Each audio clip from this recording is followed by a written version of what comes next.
मानसी एक 8 साल की छोटी बच्ची जिसके मम्मी पापा दोनों नहीं थे। वो अपने चाचा चाची के साथ रहती थी। मानसी, ओ मानसी, अभी तक तेरे से झाड़ू नहीं लगी और देख बारिश हो रही है। जैकेट छत से सारे कपड़े भी उतार कर ला। अभी लाती हूँ चाची, बारिश बहुत तेज हो रही है, क्या करूँ? जल्दी जल्दी कपड़े उतार लेती हूँ, नहीं तो चाची फिर मारेंगी। दीपा बिटिया, ये ले तेरा दूध, वो भी बादाम वाला। गरम गरम पी ले, बारिश का मौसम है। चाची, कपड़े उतार कर रख दिए हैं, मुझे भूख लगी है, कुछ खा लूं? पहले बाजार जाकर ये सामान लाला की दुकान से लेकर आ, फिर कुछ खाना। चाची, बारिश बहुत तेज हो रही है, कुछ देर बाद चली जाऊं? बारिश इतनी तेज भी नहीं है जो तू बह जाएगी, चुपचाप लेकर आ सामान। मानसी तेज बारिश में सामान खरीदने चली जाती है और बुरी तरह भीग जाती है। ये क्या, पूरी चीनी बारिश में भिगो दी? अब तू नहीं बचेगी मेरे हाथों से। सुधा मानसी को थप्पड़ पर थप्पड़ मार रही थी। आंखों की अंधी, तुझे दिखाई नहीं दिया क्या चीनी भीग गई है? आज तुझे खाने को कुछ नहीं मिलेगा, रह भूखी। अरे अरे सुधा, इतना क्यों मार रही हो? पागल हो क्या? छोड़ो इसे, चीनी ही तो भीगी है और आ जाएगी। तुम चुप रहो, पैसे पेड़ पर नहीं लटक रहे जो ये चीजों का नुकसान कर देती है। चल बाहर बारिश में भीग, यही तेरी सजा है। सुधा मानसी को घर के बाहर बारिश में भीगने के लिए खड़ा कर देती है। बहुत बहुत ठंड लग रही है चाची, मुझे अंदर आने दो ना। अब ऐसी गलती दोबारा नहीं करोगी। सुधा बच्ची है, अंदर आने दो, नहीं करेगी दोबारा। एक काम करो, तुम इसे घर के अंदर ले आओ, मैं घर छोड़कर दीपा को लेकर मायके चली जाती हूँ। किशोर चुप होकर कमरे में चला जाता है। तकरीबन 1 घंटे बाद, दीपा, जा बोल दे मानसी को अंदर आकर बर्तन करेगी, सारे बर्तन जूठे पड़े हैं। मानसी, मम्मी बोल रही है अंदर आकर बर्तन धो ले। मानसी भीगे हुए कपड़ों में बर्तन धोने लगती है। भूखी प्यासी मानसी घर का सारा काम करती है। सुधा मानसी पर बहुत अत्याचार करती थी। एक दिन, हाँ भैया, मेरे पति काम से बाहर जा रहे हैं, पीछे से ये काम हो जाना चाहिए। ठीक है, मैं समय पर पहुंच जाऊंगा। किशोर किसी काम से शहर से बाहर चला जाता है। मानसी बेटा, चल तुझे बाजार से नई चप्पल दिला लाऊं, टूटी हुई चप्पल में घूम रही है। चाची, मेरे लिए नई चप्पल? ठीक है, मैं चलती हूँ।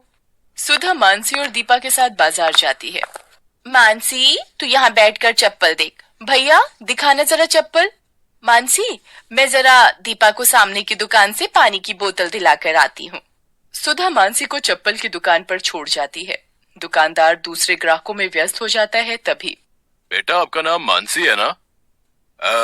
आपकी चाची ने मुझे भेजा है, उन्हें घर जाना पड़ा। वो मुझे तुम्हें घर छोड़ने को बोल गई हैं। आओ, तुम्हें घर छोड़ देता हूँ।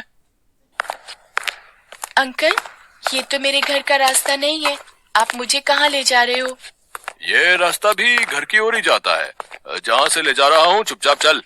मानसी व्यक्ति के हाथ पर काट कर हाथ छुड़ाकर भागती है। रुक जरा, भागती कहाँ है?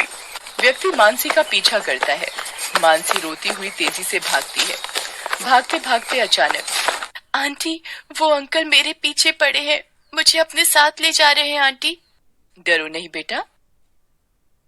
अरे अब क्या करूं, ये लड़की तो गायब हो गई। मैडम, वो लड़की तो हाथ छुड़ा कर भाग गई। कैसी लड़की को पकड़ने के लिए तुमने बोला? मेरे पैसे वापस करो, जितने भी मैंने तुम्हें दिए हैं। लड़की को तुम संभाल नहीं सके, इसमें मेरी क्या गलती है? कोई पैसे वापस नहीं मिलेंगे। सुधा ने मानसी को उस व्यक्ति को बेच दिया था और उसके बदले 5 लाख रुपए लिए थे। उधर मानसी जिस महिला से टकराती है, उनका नाम कौशल्या देवी था। मानसी डरी हुई थी तो वो उसे अपने साथ ले आई। आओ बेटा, अंदर आओ, डरो नहीं। माला, गुड़िया के लिए पानी लेकर आओ और कुछ खाने को भी। ये लो दीदी। ये कौन है? से निकली तो ये बच्ची किसी आदमी से डर कर भाग रही थी और मेरे से टकरा गई। मानसी जब खाना खा लेती है तब, बेटी, तुम्हारा नाम क्या है? आंटी, मेरा नाम मानसी है। मेरी चाची मुझे बाजार में अकेला छोड़कर चली गई और उन गंदे अंकल ने बोला कि वो मुझे घर छोड़ देंगे, पर वो अंकल मुझे कहीं और ले जाने लगे थे। घबराओ मानसी, अब तुम यहीं रहो, यहाँ तुम्हें डरने की कोई जरूरत नहीं। माला, मानसी की भी सभी बच्चों के साथ रुकने की व्यवस्था कर दो, ये अब हमारे अनाथ आश्रम में ही रहेगी। कौशल्या एक छोटा सा अनाथ आश्रम चलाती थी और मजबूर बच्चों की सहायता करती थी। उधर जब किशोर वापस आता है तो वो घर पर मानसी को नहीं पाता। किशोर सुधा से पूछता है, सुधा, मानसी दिखाई नहीं दे रही, कहाँ गई है? यहीं कहीं होगी, यहीं कहीं होगी। किशोर कमरे में चला जाता है, तभी सुधा को व्यक्ति का फोन आता है। दूसरे फोन पर किशोर दोनों के बीच की सारी बात सुन लेता है। शायद तुम जानती नहीं हो, कल्लू से पूरे एरिया में नाम से ही लोग डर जाते हैं। मुझ जैसे गुंडे से पंगा लिया है तुमने। देखो कल्लू, धीरे बोलो, मेरे पति वापस आ गए हैं। वो तुम्हारी आवाज सुनेंगे तो हम दोनों जेल में जाएंगे। मानसी के गायब होने का पता अगर किशोर को चल गया तो हम दोनों की खैर नहीं। मुझे कुछ नहीं सुनना, मेरे 5 लाख रुपए दो और मेरा हिसाब करो। ठीक है, मैं पैसे दे दूंगी, थोड़ा वक्त दो। सुधा फोन रख देती है। तभी, क्या तुमने मानसी को गुंडे के हाथ बेच दिया? सुधा, तुमने कितनी नीच हरकत की है। बेचारी बिन माँ बाप की अनाथ बच्ची को तुमने बेच दिया। सुधा, तुम एक औरत और एक माँ कहलाने के लायक नहीं हो। कहाँ रहता है वो गुंडा? मेरे साथ चलो, अभी बताओ उसका पता। किशोर सुधा को थप्पड़ मारता है और कल्लू गुंडे के घर पहुंचता है।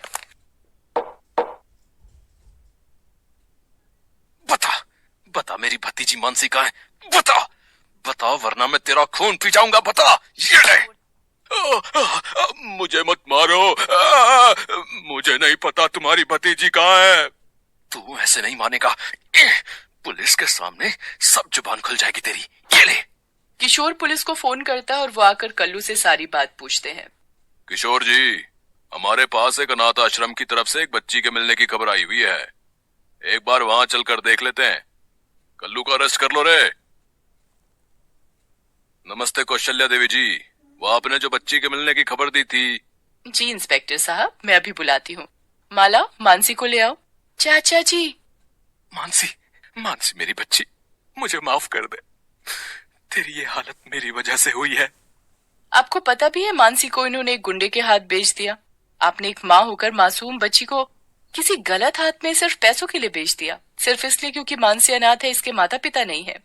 इंस्पेक्टर साहब, आप सुधा को गिरफ्तार कर लीजिए। किशोर, मुझे माफ कर दो, मेरे से गलती हो गई। चाचा जी, चाची जी को जेल मत भेजो, इन्हें माफ कर दो चाचा जी।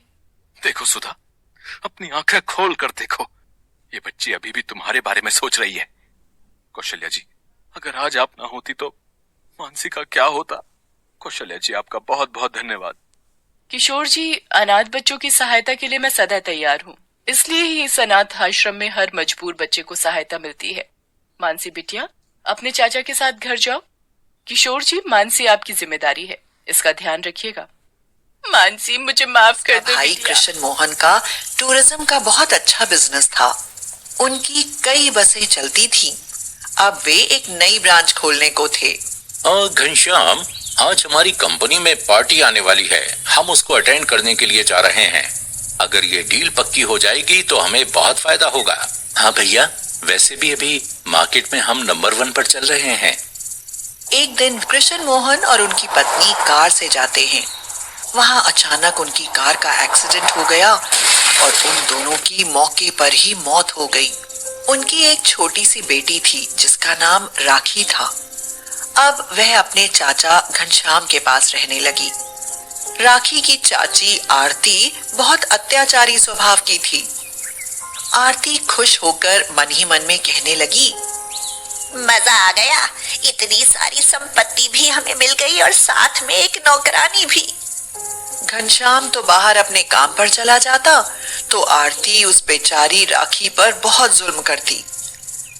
बड़े अंधेरे ही उसको जगा देती और कहती, चल उठ, जल्दी से झाड़ू पोछा करके नाश्ता भी बना ले। राखी अभी छोटी थी, वह अच्छा नाश्ता नहीं बना पाती तो आरती उसकी खूब पिटाई लगाती और उससे कहती, केवल बैठे बैठे खाने भर की है। हाँ, हमने क्या तेरा ठेका लिया हुआ है?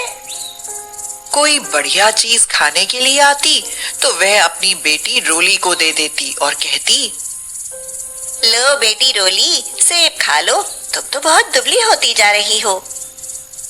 राखी यह सब देखकर ललचाती और कहती, चाची, मुझको भी दे दो थोड़ा सा। चल हट, हाँ, इतना फालतू नहीं भरा पड़ा है हमारे यहाँ। हाँ, तो फिर मैं कोई काम नहीं करूंगी। इस बात पर आरती ने उसकी बहुत पिटाई लगाई। उसी समय घनश्याम आ गया। उसने यह देखा तो कहा, अरे उस बेचारी बच्ची को क्यों मारती हो? तुम्हें शर्म नहीं आती? उसकी कितनी बड़ी संपत्ति हम लोग लिए बैठे हैं। भगवान से डरो। जाओ जाओ, तुम डरो भगवान से। अगर यह यहाँ रहेगी तो मैं इस घर में नहीं रहूंगी। नहीं तो तुम चुप बैठो। हाँ। घनश्याम परेशान होकर वहां से चला गया। लेकिन आरती तो अब राखी से चिढ़ गई थी। उसने राखी से कहा, देख अब मैं तेरा क्या हाल करती हूँ। नहीं तो जब तक तू यहाँ रहेगी ना, यह तेरा चाचा रोज मुझसे लड़ाई किया करेगा। आरती डरने लगी थी कि कहीं ऐसा ना हो कि घनश्याम राखी की संपत्ति उसको दे दे। वह बहुत लालची थी, इसलिए दिन रात तरकीब लगाने लगी। एक दिन एक बाजीगर खेल दिखाने आया। उसने कहा, मुझे एक बच्चे की तलाश है जो मेरे साथ काम कर सके। आरती ने उस बाजीगर से राखी का सौदा कर लिया। आरती बोली, मैं 2 लाख रुपए लूंगी। तुम इसे हमेशा के लिए यहाँ से लेकर चले जाना। आसपास नजर भी मत आना। बाजीगर ने कहा, ठीक है, मैं इसे लेकर मुंबई चला जाऊंगा। अब आरती सोचने लगी कि राखी को वह बाजीगर के हाथों किस प्रकार सौंपे। उसको यह मौका भी मिल गया। शहर में मेला लगता था। आरती राखी से बोली, चल राखी, तुझे मेला दिखाने ले चलूं। चाची, आपने तो मुझे कभी कुछ नहीं दिखाया। आज मुझे मेला दिखाओगी? हाँ, तू क्या मेरी बेटी नहीं है? अब मैं तुझे खूब प्यार करूंगी। वह राखी को लेकर मेले में गई। वहां उसको खूब मिठाइयां खिलाई और झूले पर भी बिठाया। राखी झूला झूलने लगी तो आरती वहां से गायब हो गई। असल में उसने तमाशा दिखाने वाले को 2 लाख रुपए लेकर राखी को उसे बेच दिया था।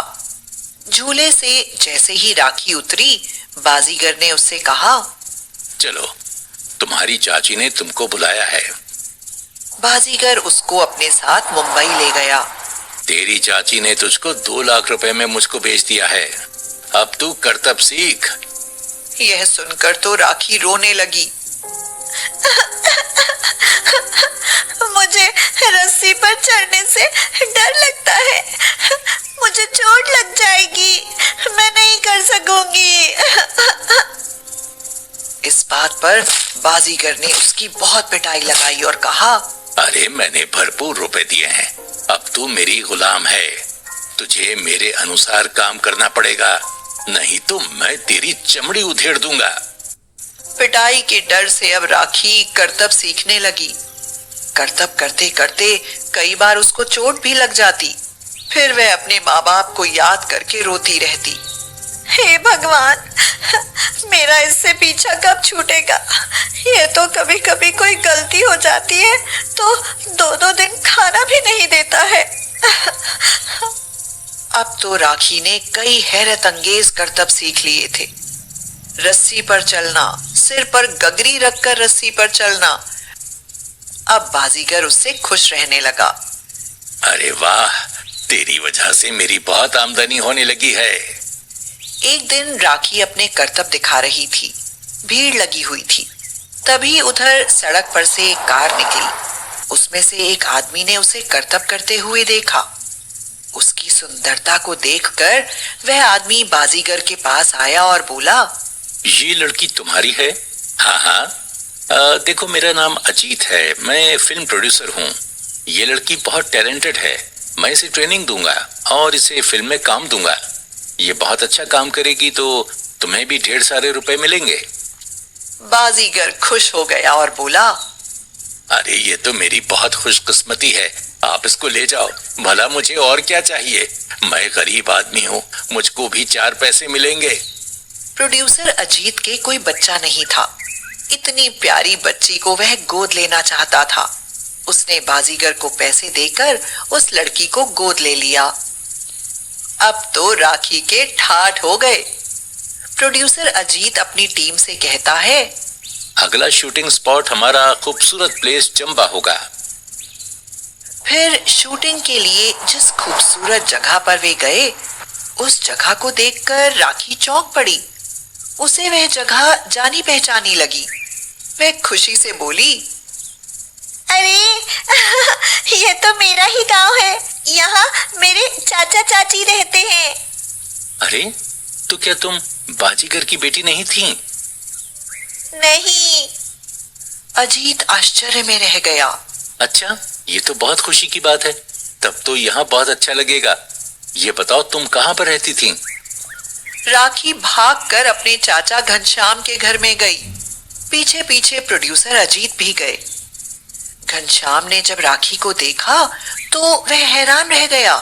उसने राखी को गले से लगा लिया और बोला, राखी, तुझको मैंने कहाँ कहाँ नहीं ढूंढा मेरी बच्ची। थाने में भी रिपोर्ट दर्ज करवाई थी। तुझको तो ढूंढते ढूंढते हम थक गए। बेटी, तू कहाँ चली गई थी? तेरी चाची ने बताया कि तुझे मेले से कोई किडनैप करके ले गया था। अजीत ने आगे बढ़कर अपना परिचय दिया और कहा, मैं फिल्म प्रोड्यूसर हूँ। तुम्हारी पत्नी ने इसको एक बाजीगर के हाथ में बेच दिया था। बाजीगर इसको करतब सिखा रहा था, तभी मेरी नजर इस पर पड़ गई। लड़की टैलेंटेड थी तो मैंने इसको गोद ले लिया है। क्या? यह सुनते ही घनश्याम तो जैसे आसमान से गिर पड़ा। वह आरती से बोला, तेरे कर्मों के कारण आज ये दशा है। इस बीच में घनश्याम को बहुत घाटा हो गया था। अब वे लोग बहुत गरीब हो चुके थे। आरती अब अपने कर्मों पर पछतावा कर रही थी। उसने देख लिया था कि एक अनाथ लड़की आज लाखों की दौलत से खेल रही है और वह खुद गरीब हो चुकी है।